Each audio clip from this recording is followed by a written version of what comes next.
मोटा होने पे पेट क्यों बाहर आ जाता है? ऐसा लगता है जैसे चबूतरा है। और जितना लोग हैं स्टार्टिंग में रोक दिए हैं, रुक गया, नहीं तो कहानी खत्म। इसलिए आप चावल खाएंगे, अगर आप फल खाएंगे, यानी अगर आपको दुबला होना है तो क्या करना पड़ेगा? आपको खाना छोड़ना नहीं पड़ेगा, बल्कि खाना। मोटा होने पे पेट क्यों बाहर आ जाता है? तो हमको देख के तो नहीं बोल रहा है।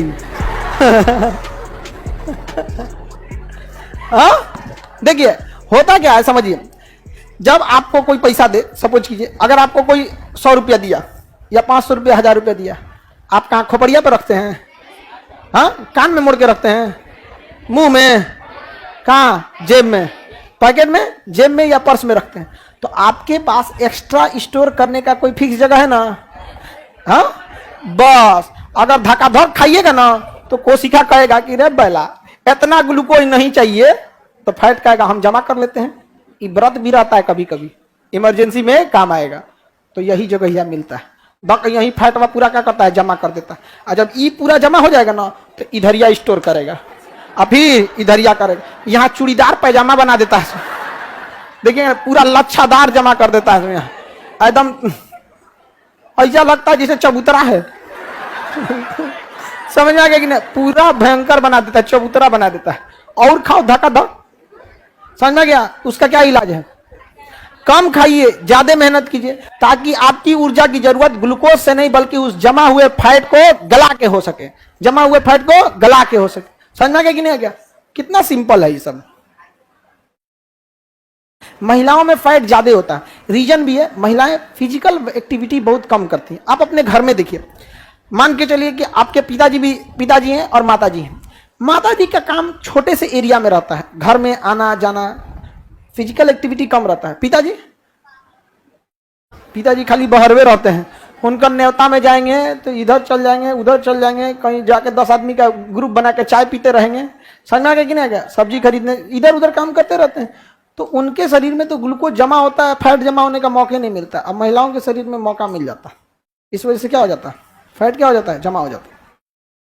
अब जितना लोग हैं मोटा होते हैं, स्टार्टिंग में अगर रोक दिए तो रुक गया, स्टार्टिंग में रोक दिए तो रुक गया, नहीं तो कहानी खत्म।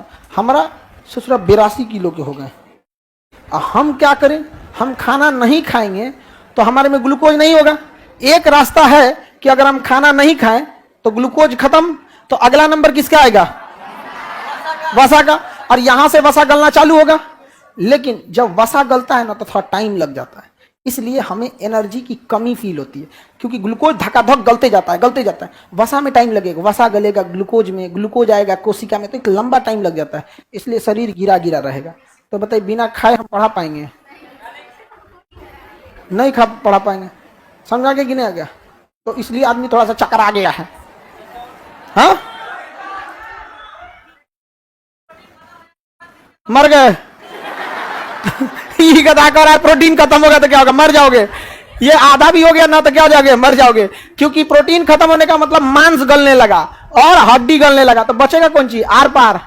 प्रोटीन गलने के बाद ना, प्रोटीन गलने के बाद एक कैमरामैन आता है और एचडी फोटो निकालता है जिसपे गेंदा का फूल चढ़ा दिया जाता है। समझा गया? तो इसके बाद की घटना एचडी फोटो, इसके बाद HD photo with flower, with flower, bracket में रेस्ट इन पीस। बहुत मेहनत हुआ, अब क्या कीजिए? रेस्ट कीजिए। बहुत माइटोकॉन्ड्रिया ग्लाइकोलाइसिस हो गया, अब क्या कीजिए? रेस्ट कीजिए। रेस्ट इन पीस, खत्म कहानी, खत्म हो गया आपका।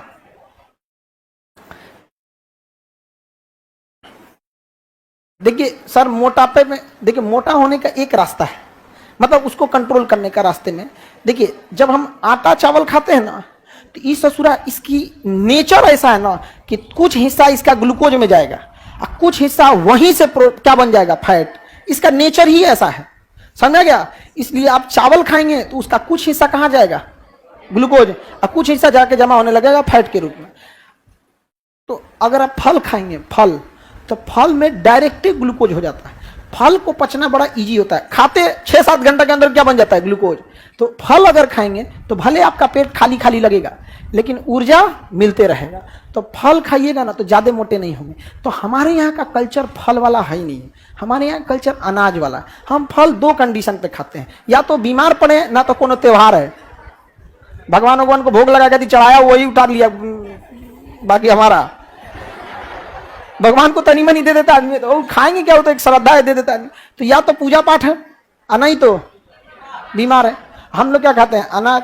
वही अंग्रेजों को देखिएगा, वेस्टर्न कल्चर, सुबह उठते वो अनाज खाइबे नहीं करेगा सर, ओट्स खाएगा, पतई खाएगा, घास खाएगा, स्वीट कॉर्न खाएगा, गाजर खाएगा, हेन तन खा के तनी मनी खा के रह गया, हो गया यहाँ पे, समझ गया। और हम लोग सुबह उठते 6 रोटी, रात का बचल 6 रोटी तल दो, चाय से खा लो। हम कैसे मोटाए हैं?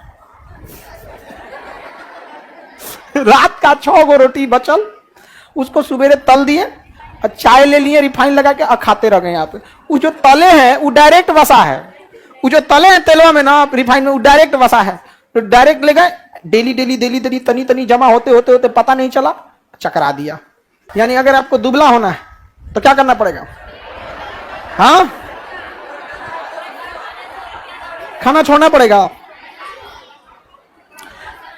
आपको खाना छोड़ना नहीं पड़े, बल्कि खाना को लिमिटेड करना पड़ेगा, कि जो जरूरत की चीज है उतना ही ग्लूकोज बने, थोड़ा बने और थोड़ा फैट से ले, थोड़ा खाइए और थोड़ा फैट गलाइए, थोड़ा खाइए थोड़ा फैट गलाइए। समझ में आ रहा है कि नहीं आ रहा है? किसी को दिक्कत है तो बोलिए। मुन्ना कुमार, सर ये सब तो ठीक है, ग्लूकोज के बाद फैट गलता है, पतला आदमी का क्या होगा? वो बेचारा का डायरेक्ट प्रोटीन गलेगा, समझ गया? इसका मतलब मोटा आदमी को भूखे छोड़ेंगे तो तनी देर जी जाएगा, अब पतला आदमी को छोड़िएगा तो ग्लूकोज के बाद सीधा नंबर किसका? प्रोटीन का। ग्लूकोज के बाद सीधे अगला नंबर प्रोटीन का आएगा, वो ज्यादा देर नहीं चल पाएगा। किसी को दिक्कत तो बोला जाए।